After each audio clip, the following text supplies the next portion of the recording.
coming up on the next episode of The Secret to My Success. I've been quiet for a few months now after the passing of my grandmother, and I wanted to give you this special peek at my next episode that's coming up. It features an interview with hospice nurse and prolific author Barbara Karnes. As I edit this more than hour-long interview, for this week, I want to share the intro that I had recorded for this episode several weeks ago.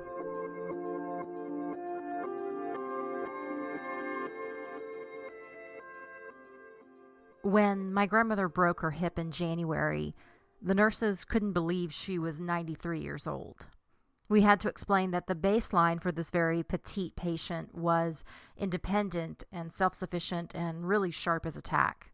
She was an avid reader, a crossword puzzler, and even a video gamer.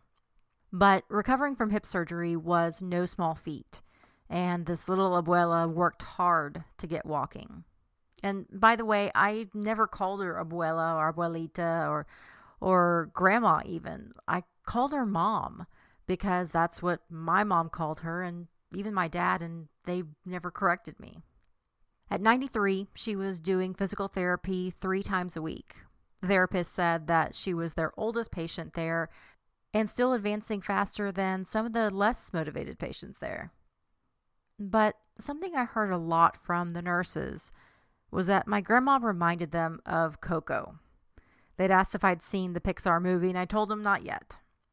With my grandmother in the hospital, then spending long days that turned into weeks in skilled nursing, I wasn't sure if I could handle a Pixar film about grandparents, Mexican culture, and death.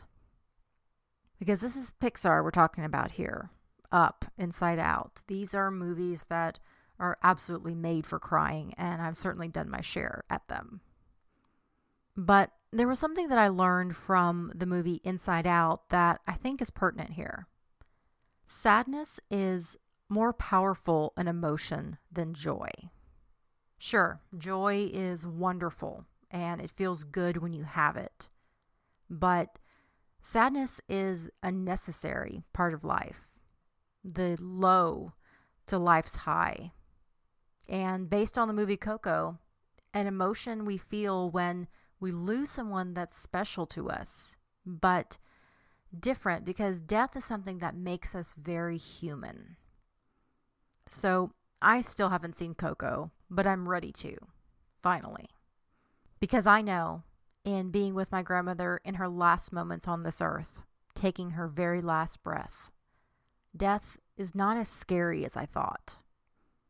It's not the end, but a beginning. And while I'm sad to have lost her, I can say that she was blessed with nearly 94 wonderful years. That was the eulogy that I gave at my grandmother's funeral in December. In writing that, because something that I've come to realize, death is something that we're all going to go through. It's all going to happen to us, and we're all going to experience taking care of loved ones that are dying and about to die. So what I don't understand is that for something that every single person will be faced with at some point in their life, why is it so taboo to talk about? And why is it so foreign to us? That's what I wanted to explore.